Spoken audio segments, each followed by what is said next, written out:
दोस्तों आज हम बनाने वाले हैं बहुत ही रिच रबड़ी सिवैयों की खीर। और ये जो खीर है हम इसे वर्मिसेली से बनाएंगे, पतली वाली सिवैयों से नहीं बनाएंगे। एक बार आप ये वर्मिसेली से खीर बनाकर देखिएगा, आपको बहुत ज़्यादा पसंद आएगी। बहुत रिच बनती है और रेसिपी एकदम आसान है और ये फटाफट से बनकर तैयार होती है। तो चलिए शुरू करते हैं।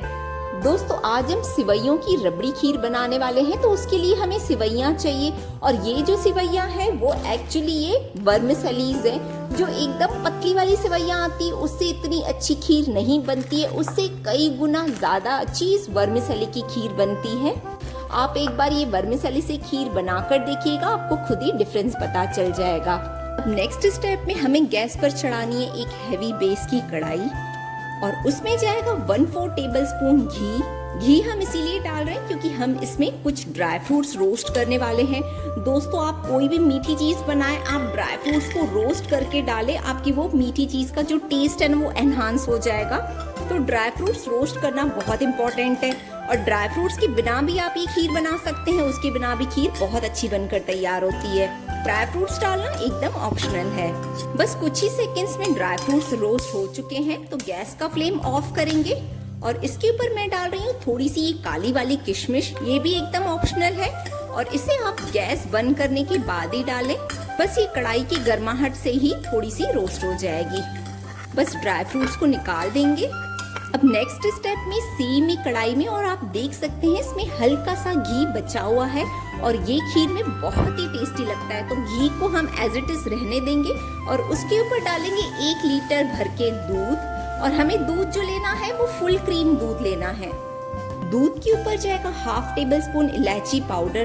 दोस्तों आप खीर में इलायची पाउडर ही यूज कीजिएगा, इससे खुशबू बहुत अच्छी आती है। और अगर इलायची के दाने बच्चों के मुंह में आते हैं तो बच्चों को अच्छा नहीं लगता है।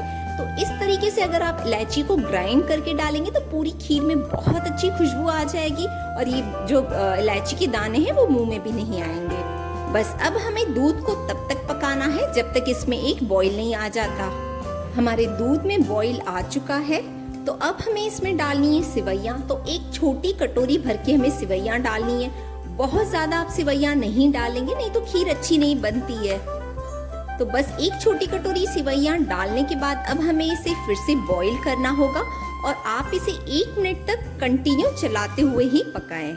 सिवैयाँ डालने के बाद दोस्तों सिर्फ 1 मिनट के लिए आप इसे कंटिन्यू चलाते हुए ही पकाएं, ताकि हमारी ये जो सिवैयाँ हैं वो एक दूसरे से चिपक नहीं जाए। और हम इसे कंटिन्यू चला रहे हैं, तो गैस का फ्लेम भी हम हाई कर सकते हैं। ये जो हमारा दूध है वो फैलेगा नहीं। बस खीर को 1 मिनट चलाने के बाद अब हमें गैस का फ्लेम लो करना होगा और लो फ्लेम पर हमें खीर को पकाना होगा 5 से 7 मिनट के लिए। और अब हमें इसे चलाने की भी जरूरत नहीं है। 5 से 7 मिनट में ही हमने इसमें जितनी भी सिवैयाँ डाली है वो अच्छे से सॉफ्ट हो जाएगी और खीर भी थोड़ी सी गाढ़ी हो जाएगी। बस खीर को 5 मिनट तक पकाने के बाद अब हमें इसमें डालना होगा 4 टेबलस्पून मिल्क पाउडर। दोस्तों यही जो मिल्क पाउडर है हमारी खीर को एकदम रबड़ीदार बनाएगा। तो मिल्क पाउडर डालना एक्चुअली बहुत ही इम्पोर्टेंट है। आप इस तरीके से मिल्क पाउडर का 1-1 टेबलस्पून डालकर खीर को कंटिन्यू चलाते रहें। दोस्तों मिल्क पाउडर डालने से हमारी जो खीर का टेस्ट वो बहुत ज्यादा अच्छा हो जाता है। खीर गाढ़ी रबड़ीदार बनती है। और दूसरी बात है कि खीर को गाढ़ा करने के लिए आपको उसे घंटों पकाने की जरूरत नहीं है। मिल्क पाउडर डालने से ये फटाफट से गाढ़ी हो जाती है। तो आप जब भी खीर बनाएं तो मिल्क पाउडर जरूर से डालिएगा। भले एक छोटा सा जो पैकेट आता है अमूल का आप वो डाल सकते हैं, लेकिन मिल्क पाउडर डालना एक्चुअली खीर में इम्पोर्टेंट है। बस 4 टेबलस्पून आपने मिल्क पाउडर डाल दिया, तो अब हमें इसे फिर से पकाना होगा। लेकिन अब हमें खीर को बिल्कुल छोड़ना नहीं होगा, इसे कंटिन्यू चलाते हुए 3 से 4 मिनट तक पकाना होगा।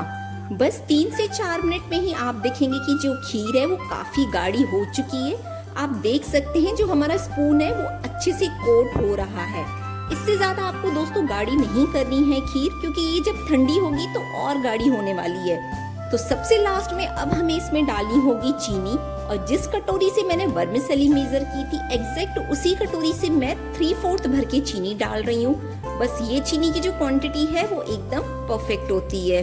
बस चीनी डालने के बाद आप इसे 1 मिनट के लिए अच्छे से मिक्स कर लें, ताकि चीनी अच्छे से डिसॉल्व हो जाए और आप खीर में हमेशा जब चीनी डालेंगे वो सबसे लास्ट में डालेंगे। और दोस्तों जो हमारी कढ़ाई की साइड्स में मलाई जमी हुई है, आप उसे भी इस तरीके से स्क्रैप कर लें, ये बहुत ही टेस्टी लगती है खीर में। चीनी जैसे ही हमारी घुल जाती है, हमें गैस का फ्लेम करना है ऑफ। और हमने जो ये ड्राई फ्रूट्स रोस्ट करके रखे हुए हैं वो सारे ड्राई फ्रूट्स जाएंगे खीर में।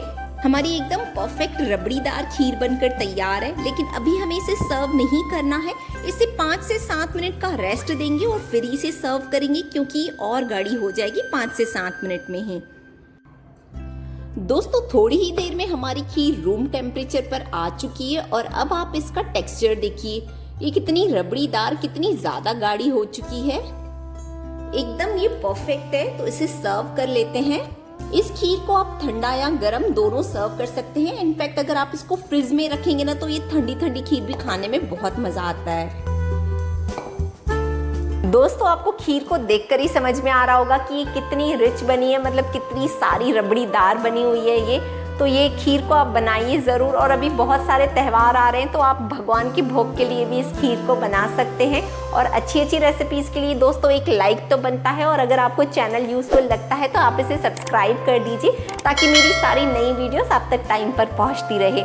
मिलती हूँ आपसे अपने अगले वीडियो में, तब तक आप अपना बहुत सारा ध्यान रखें, स्वस्थ रहें और खुश रहें।